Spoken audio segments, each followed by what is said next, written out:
What's up, everybody? Welcome back to the Oak Tree Football channel, and today I'm going to be continuing my college football content with my ACC football predictions for the upcoming 2021 season. The ACC usually is a pretty good conference. Obviously, it's one of the Power 5 conferences, and there are some really talented teams in it this year. I'm not going to waste any time. I'm going to get right into it, starting with the Atlantic Division, and the first team in alphabetical order is going to be Boston College. Last season, Boston College went 6-5 and 5-5 in conference, as you can see at the top. They are not ranked in my preseason top 25, but they are very close to that, and I think if they start the season off well, they could definitely get into that top 25 at some point. They had the 37th best recruiting class in the country and the 47th best returning production, with 75% of their team from last year coming back.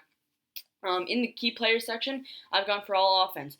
The first one is Zay Flowers, the wide receiver. He's back. He's an excellent wide receiver. I believe he was first team All ACC last season. I expect a similar season from him this year. And he's gonna make some big plays for Boston College this season. You also have Kobe White. He's coming back from an injury last season.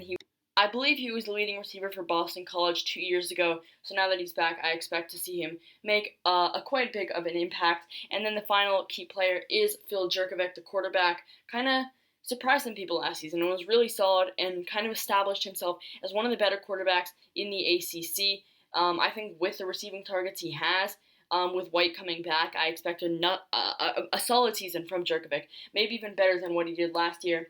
As for some other players, Boston College also has Alec Lindstrom, the center, arguably the best offensive lineman in college football right now, I think. Definitely one of the best centers, probably right up there, top 3.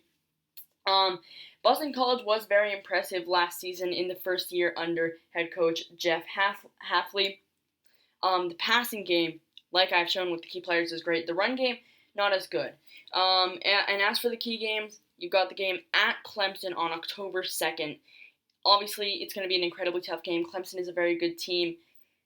But if you're ever going to pull off an upset, I feel like this could be the time to do it. And then for the other key games, I've gone with NC State and Wake Forest, 2 divisional opponents that are on a similar level to Boston College, even though I do think Boston College is a little bit better.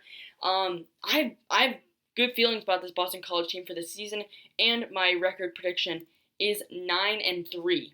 Like I said, I have a good feeling about Boston College this year. I've been going 5-3 in conference.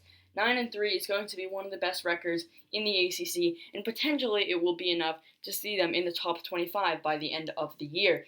Moving on to Clemson, probably the best team in the ACC this season. They were ACC champions last year. They lost in the college football playoff to Ohio State, and they also lost one game in the regular season to Notre Dame in a shootout. Expect more of the same from Clemson this year. They're always up there. They've been in the playoff many years in a row now, and I do not expect that to change at all. They're ranked number 2 in my preseason top 25, which you would have seen if you watched that video, which came out a few days ago. The recruiting rank was 5th in the nation. Returning production is 65. They're losing quite a bit of talent. Obviously, Trevor Lawrence is gone. Travis Etienne is gone. A few other offensive weapons are gone. But this Clemson team is still bringing a lot back. At quarterback, it's sophomore DJ Uiagalelei. Started 2 games last season and was very impressive. He came back in a game against Boston College and in the Notre Dame game, which I mentioned. Like I said, he did lose that game, but it was not his fault at all. He was really, really good in that game. And then Justin Ross, the wide receiver, back after an injury. He's going to have a big season this year, I think. Definitely going to be, or probably going to be Uiagalelei's favorite target. At least, I would say, around 1,000 receiving yards for him this season. Maybe a little bit less, potentially even more. And then defensively, they got Brian Brzee, the sophomore defensive tackle. Really solid as a freshman, and I think he can take a massive step up this season. I think this Clemson defensive line overall is really solid. They also have another sophomore, Miles Murphy, who's coming back, obviously. Murphy wasn't as good last season, but I do expect him to be solid again this season. I do think maybe we could see some improvement. And then defensively on the secondary, they have Andrew Booth, the cornerback, and Nolan Turner, the safety, who's been there for a few years. Clemson running the ball might be a bit of an issue. Lynn J. Dixon's going to be the starter at running back. The offensive line will struggle, but this Clemson team is going to be great as always. As for the key games, though, the bottom two, they shouldn't really be much of a challenge. The Pittsburgh game is probably the toughest conference game, and I don't see that being that tough at all. And then at South Carolina, it's their rivals. I just decided to throw that into the key games. But the first one, Georgia, the first week of the season, that is going to be a top 5 matchup. It's potentially going to be the biggest matchup of the year, and it could decide if one of these teams is going to go to the college football playoff or not. And we could be talking about this game all the way until the college football playoff because it could be that important. But my record prediction for Clemson is 12-0. I do have them winning that Georgia game. I think the floor for them this year is probably 11-1, and the ceiling is 12-0. I just can't see them losing any game except for the Georgia game, and right now I'm going to give them the edge in that one, though I do really like Georgia this season. Moving on to Florida State. Last season was disappointing.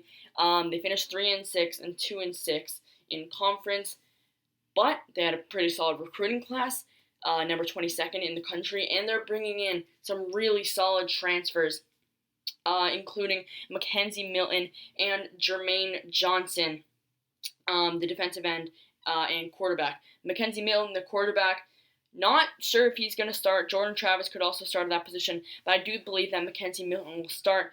Obviously, he hasn't played college football in 2.5 years now after he had that horrific injury while at UCF. He transferred over to Florida State a few months ago, and I do think he should be the starter because I think he's quite clearly the most talented quarterback on that roster, but it will be a little bit interesting to see how he plays after that injury. I also have Lawrence Toafili, the running back, as one of the key players. It does say wide receiver there, but I meant running back. Florida State's run game is always pretty solid. Toafili was a freshman last year. He was okay. I expect improvement as he will be the number 1 running back for them this season. And then Jermaine Johnson, I mentioned him. He was a transfer. He came in. Really, really good player. And I think he can be very solid this season. I think he's going to be good on that Florida State defensive line. Mike Norvell, heading into his second year as the head coach.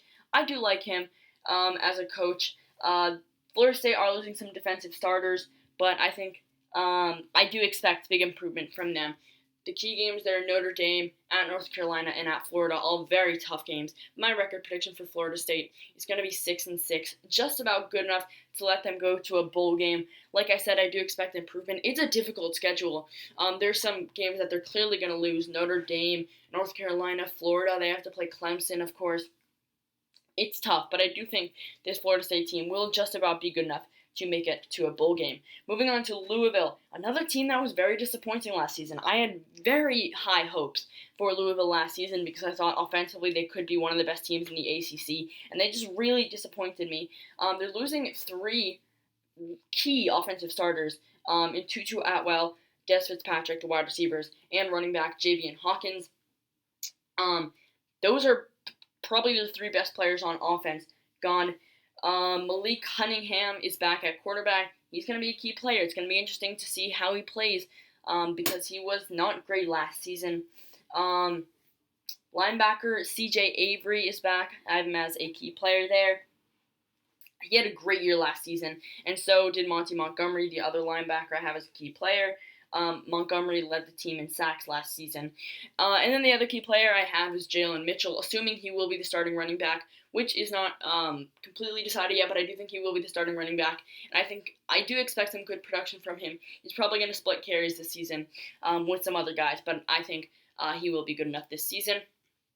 Key games out of conference, they have Ole Miss and obviously the rival game against Kentucky in the final week of the season. Both pretty difficult out-of-conference games, and then the in-conference game I have as a key game is at Florida State. My record prediction for Louisville this season is 6-6. I'm a little bit higher on this team than most, and because I do expect Malik Cunningham maybe to be a little bit better, and I do like the linebacker group, and I do like Jalen Mitchell and the running back group overall. So I do have a little bit higher expectations for Louisville this season than most. Really, I could see them definitely losing one more game, going 5-7 and missing a bowl game. But I'm going to be a little bit optimistic here. I'm going to say they make it to a bowl game. Moving on to NC State. without a doubt, one of the best teams in the ACC. Not ranked in my preseason top 25, but they were just outside of it, and they are returning 76% of their team from last year. Number one key player right there is Zonovan Knight, the running back. One of the best running backs in the conference. I could see him making the all-conference team this year. I expect a really solid season from him. He's had 2 solid seasons. I expect a breakout season this year, potentially seeing him hit 1,000 rush yards for the first time in his career. Another key player, Emeka Messi, the wide receiver. He's going to be the number 1 receiver for them this year. I think he needs to kind of step up a little bit because he's been solid. He's a senior, and he did lead the team in receiving last season, but I think he's going to need to get a tiny bit better to help this NC State team work really, really well on offense. Quarterback Devin Leary is also coming back. I think he's solid. I do like him a bit. And then defensively, I like the linebacker group quite a bit. They have Peyton Wilson, who I have as a key player there. He had 108 tackles last season, 3.5 sacks, and 2 interceptions. And linebacker Isaiah Moore, who had 94 tackles last season, is also back. Very solid linebacker group, very solid offense. Overall, my record prediction for NC State this season is going to be 7-5, 3-5 in conference, which is going to hurt them, but I do have them going 7-5 overall, which is one of the best overall records in the division. Moving on to Syracuse. Very, very bad last season, and honestly, I cannot see them getting much better this year, which is a little bit disappointing. Key players, Taj Harris, best player on the team, I think, potentially. Definitely best player offensively. He was the leading receiver last season. He has to be good if the Syracuse offense wants to be able to work well as a unit. And then Michael Jones, probably the best defensive player. He's really good linebacker. But overall, the Syracuse team is maybe the worst in the conference. Tommy DeVito is going to be the starting quarterback. He had some playing time last season. Wasn't great. It's going to be a tough schedule for Syracuse. Only won 1 game last season, and unfortunately, I only see them winning 2 this season, and I see them going 0-8 in conference. Maybe they can win 1 more game, go 3-9. Maybe they can win a game in conference. But I think between the 1-win and 4-win range is probably where Syracuse will be this season. Moving on to Wake Forest, the final team in this division. I love the offense that Wake Forest has right now. They have Sam Hartman back at quarterback. Very solid quarterback, and I do expect pretty big things from him this year. Had a good season last season. At wide receiver, they do have Jaquari Robertson, a pretty solid receiver. I think he's going to have a big season this year as the number 1 receiver, again, after a solid year last year. And then you've also got running back Christian Beal-Smith. He was solid last year. I expect another good season. Wake Forest averaged 36 points per game last season, which I believe was 19th best in the country. This is a team that can cause an upset in any game, and they nearly got some big upsets last season. One of those was against North Carolina. That was a very close game, a very exciting offensive game, which I have as one of the key games. My record prediction for Wake Forest this season, pretty optimistic on them. I'm going 7-5, 4-4 in conference. Moving on to the Coastal Division, first team up is Duke. Last season they were very poor, 2-9, 1-9 in conference. Chase Bryce, their starting quarterback from last year, was awful. Gunnar Holmberg will be starting at quarterback this season. He had a bit of playing time last season. Wasn't great, but hopefully for him, he's gonna be able to step up this season. The offense was awful. The defense was really awful. But as for bright spots for this team, running back Mateo Durant is pretty solid. I have him as the number 1 key player there. Wide receiver Jake Bobo, also pretty solid. I like him. And then defensively, they got Shake Hayward, the linebacker, who I think is good. But they are losing pretty much all of their best defensive players, like Chris Frumpf and Michael Carter. It's not going to be a good year for Duke this season. I'm going to have them going 4-8, a little bit better than Syracuse, still not great. 1-7 in conference. I see them getting an upset somewhere.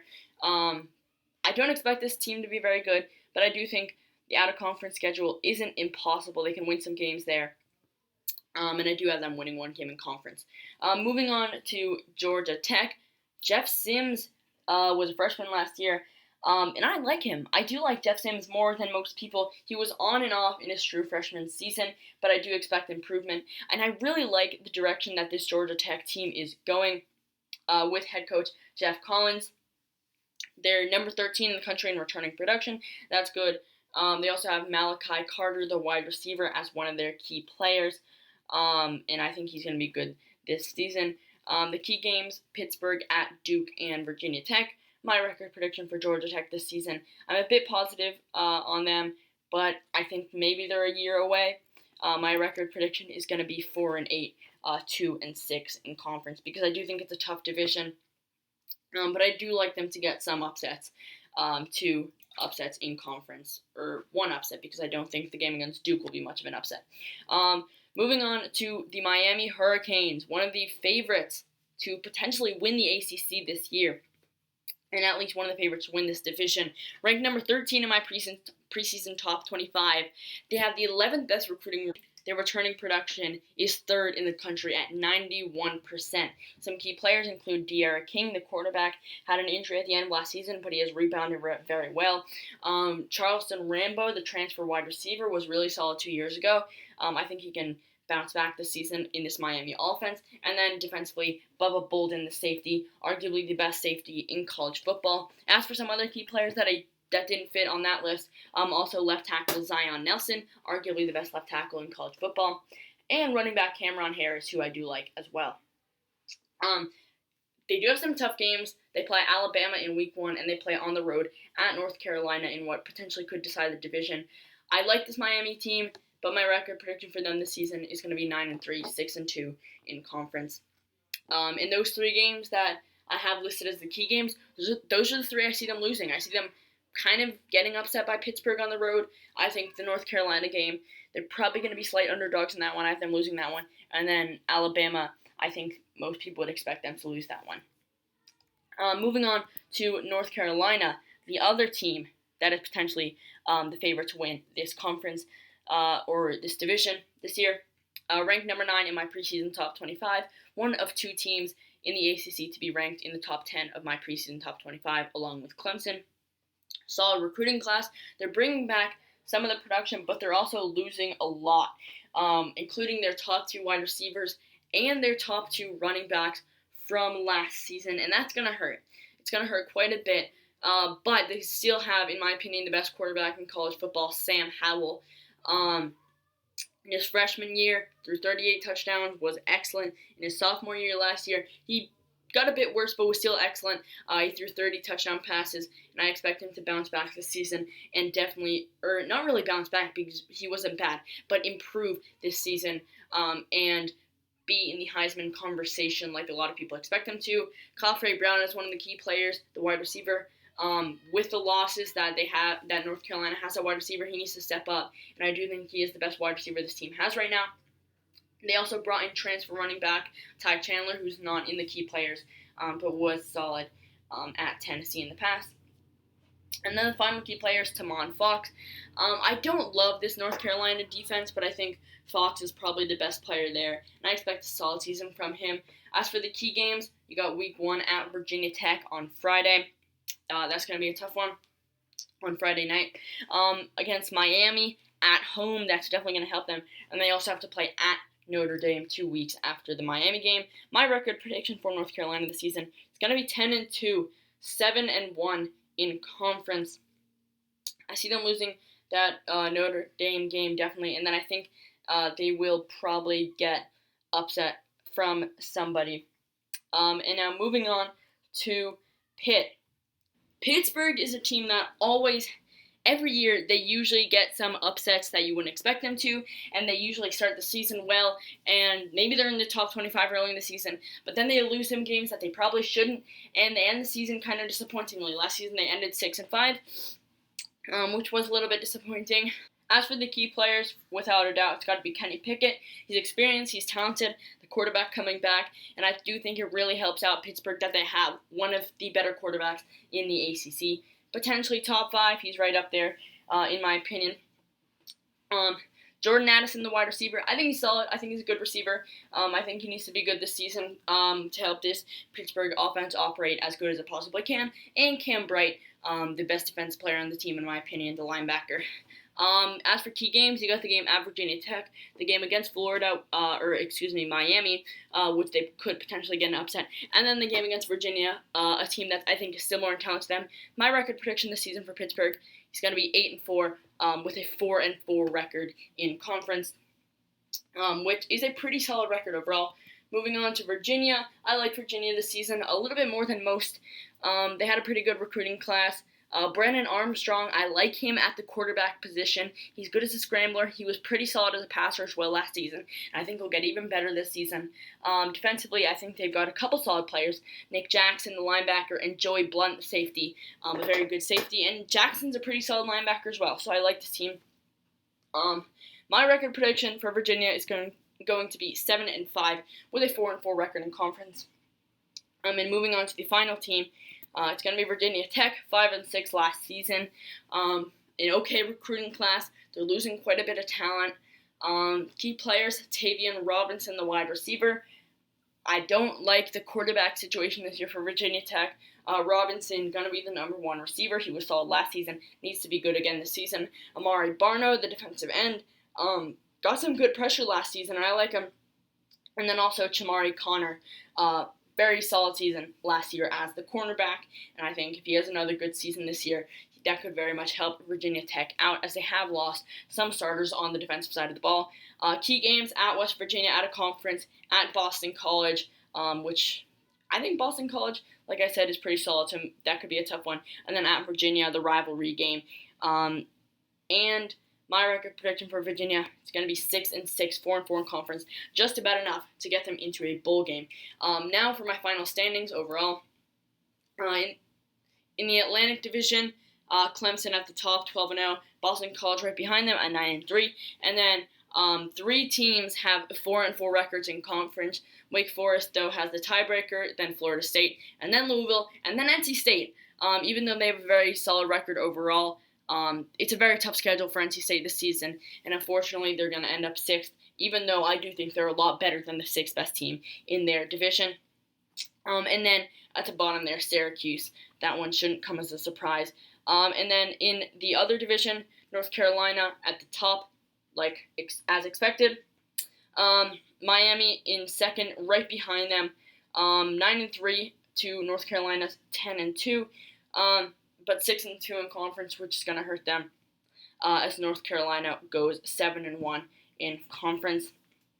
And then Virginia, I have them going 7-5, 4-4 in conference, which is going to get them that number 3 spot. Virginia Tech, they go 6-6, but they have a 4-0 conference record, or 4-4 conference record, which gets them 4th place. Pittsburgh in 5th. With 7-5 record, but a 3-5 conference record. Georgia Tech at 4-8 with a 2-6 conference record at number 6, and Duke in 7th with a 4-8 conference record and a 1-7 record, a 4-8 record overall and a 1-7 conference record. As for the conference championship, I'm going to go with Clemson over North Carolina. No score prediction, because I think that would be almost impossible to predict. But for me, Clemson will be the ACC Conference Champions this season. Please let me know your ACC Conference Champions. I'm excited to see what you guys think. I had a lot of fun making this video. More prediction videos will be on the way soon. Thank you guys so much for watching. I hope you enjoyed, and I'll see you guys in the next video.